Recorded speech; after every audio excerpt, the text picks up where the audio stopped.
let's transition to the MLB. New news: Christopher Sanchez, 50-inning scoreless streak gets broken. Weston, how are we feeling about that? Not the greatest, but it was a very good run. 52 and was it one third I believe. innings? But crazy run. Got to give credit to the umpire. He specifically intentionally took way too much time to clear the plate of dirt, so that the crowd could give him an extra standing ovation. So W move by the umpire. Definitely. I mean, to go into the top 6 scoreless inning streaks, it's certainly an accomplishment, especially from a left-handed pitcher.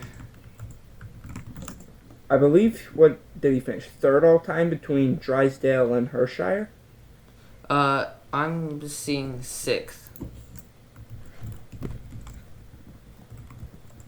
Walter Johnson and Jack Combs.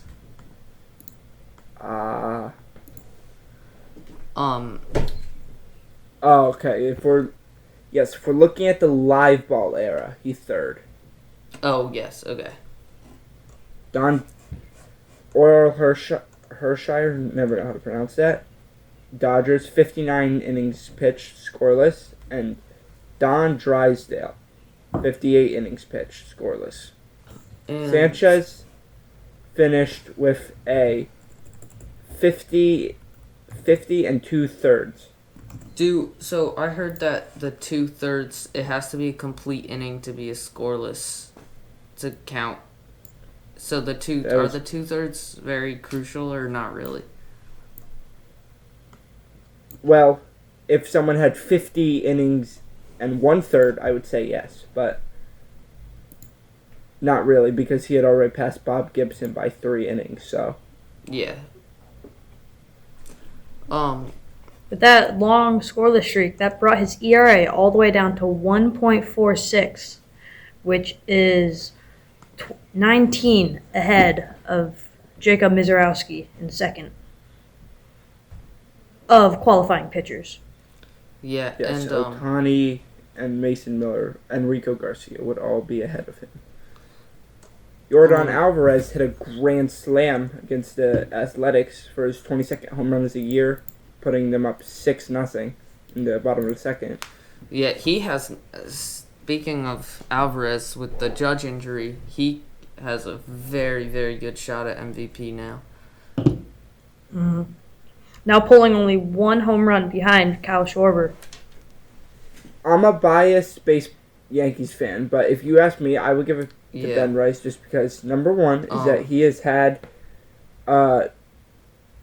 he has played consistently, on the field, not as just a DH, and their hitting numbers have been so close. I mean, it feels like every other day they're passing each other.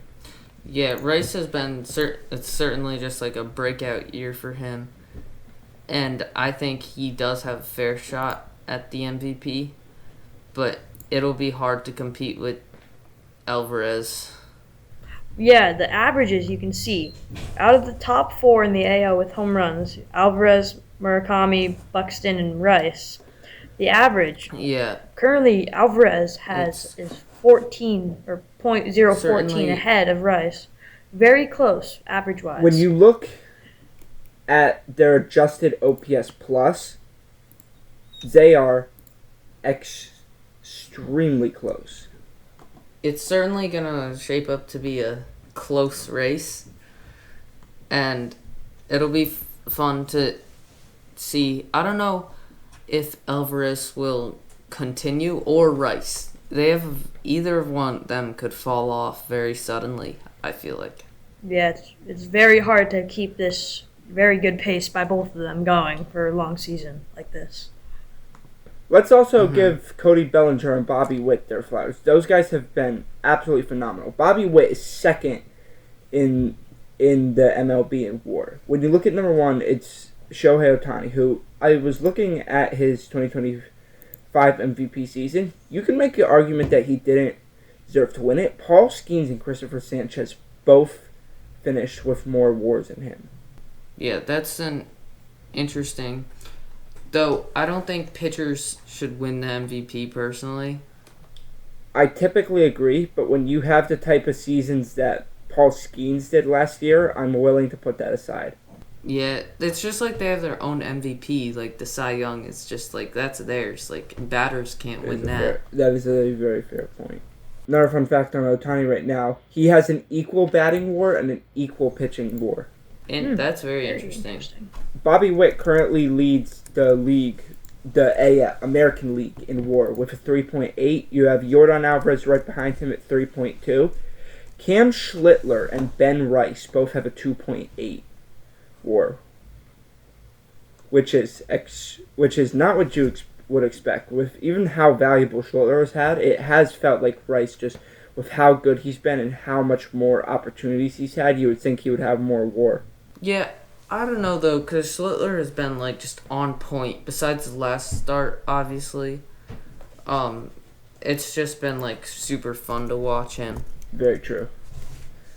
When you hear that the Yankees almost offered Spencer Jones and Cam Schlittler for Paul Skeens, or was it Spencer Jones?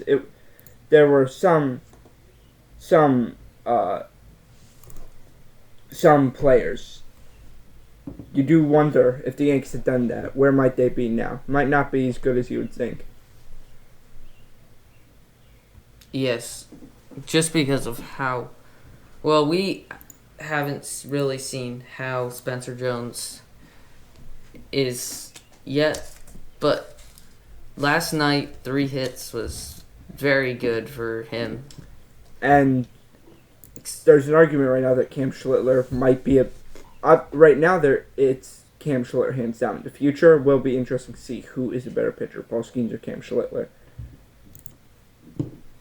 Yeah. Schlittler's Fangraphs and Baseball Savant page are absolutely beautiful to behold. Yeah, it's just the numbers are just crazy. And holy heck, to Jacob Mizorowski, him and Schlittler, two young bucks have been dueling. Yes, very. Just like, I mean, obviously Mizorowski is a better ERA, just the heat that both of them have is crazy. Obviously, you can't touch Mizorowski's, but they both throw very hard. Yes. I mean, Mizorowski, when you look at his stats, I see his ERA from last year. I'm like, how's that even physical? I see his ERA from this year, and it's like, how is it not 0? I flat out don't understand how hitters manage it. Mm-hmm. And he has the same WAR as Schlittler, if I'm seeing that right. Are you looking at B-WAR or Fangraphs WAR?